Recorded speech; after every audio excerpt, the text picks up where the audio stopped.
What's up, Everyday Blades? Man, we've got an off-grid knife today. Off-Grid Knife Company.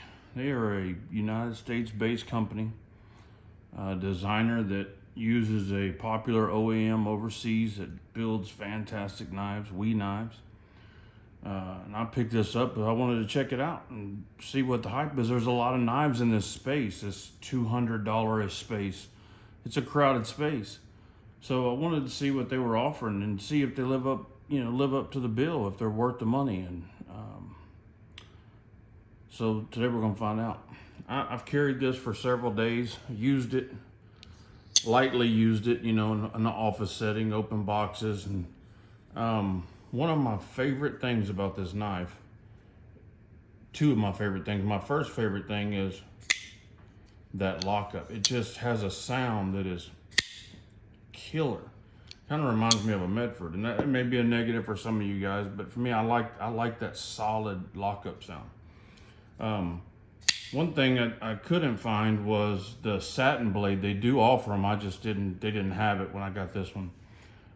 This is a PVD coated M390 blade, which is becoming, not too long ago, M390 was reserved for really high-end knives, expensive knives, and it's slowly trickling its way down into affordable knives, and I think that's a great thing. This knife is running on bearings and has a fantastic action. It's just a solid knife. It has a huge blade on it, which is a big bonus for me. I like big blades. I don't necessarily like big heavy blades. This one's almost 4 inches.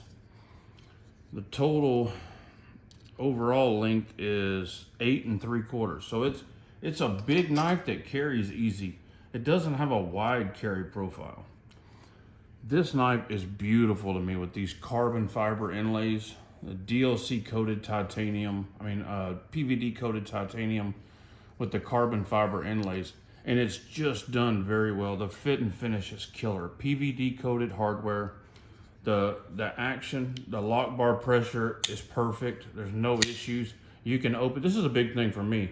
Can I open it with my fingers resting on the lock bar? I believe a knife, you should be able to do that. When I get a lot of my Shirogorovs in, if you're touching that lock bar anywhere, it's not gonna open. But once you relieve that lock bar pressure and get it tuned just right, you can have all 3 fingers on there and it'll open just as good. That's the way I like my knives tuned. This one comes that way out of the box. They got and I appreciate that, because a lot of knives, even some higher end knives, don't. They require some tuning to get them to work to that legendary status, right? This one has all the goodies. The lock bar over travel stop, the lock bar insert. The clip is really good on this thing. It has just the right amount of pressure. It's pretty light, so it slides right over your pants, gives you plenty of room to get over a full-size pair of jeans. I would have preferred the lock bar cutout be on the inside, but that's never a deal breaker, and still don't know if that's a mechanical issue. If some knives need to be on the outside, I'm not sure. I see a lot of them with it on the outside, and I just think it looks better. I tune probably 95% of my knives. I take them apart and tweak them, get them like I wanted. This one didn't require anything. This one if you don't work on your knives and you're not apt to doing things like that, this one comes out the box, ready to use, perfect. I don't have any complaints about this knife. I can usually find some negatives or things I would change. Other than the coated blade, the knife just functions perfectly. It fires 100 out of 100 times. You get a large blade for not such a large knife. It fits well in the pocket. It kind of reminds me of the shape of like the profile of like a Shirogorov. That Shirogorov F95 is beefier and thicker than that, right? So it carries really well in the pocket. You get a good sized knife, kind of like the Umnumzan.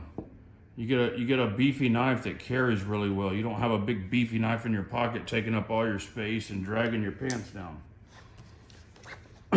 We'll put one more up against it. This is the Medford Slim Mini, one of my old time favorites. So you can see, I mean, look at that blade. It's a knife. You get a lot of cutting edge on there. And if you're not someone who's apt to sharpening M390 and a lot of these super steels, that huge blade gives you a lot of cutting area before you're gonna need to sharpen. That's something we don't talk about a whole lot, but I hear some prominent knife collectors say they just don't like sharpening. I don't blame them. And sharpening is expensive. I mean, I have a wicked edge, and those stones, man, they will wear you out.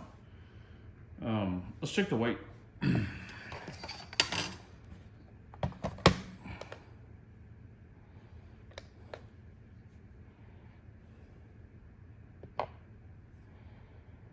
3.3 ounces. I don't think you can ask for better than that. Solid titanium knife, 4-inch M390 blade. Action's great, clip's great, looks great. I mean, what more do you need? I think they were like, what, $215? Don't quote me on that exactly. You know, this time of this video can vary for you. But in that price range, the question I was trying to answer is, does it stand out in that price range? I think it does. I really do. I think it does. And to me, that's like a pretty decent Spyderco Benchmade price. And I think it goes beyond that for sure.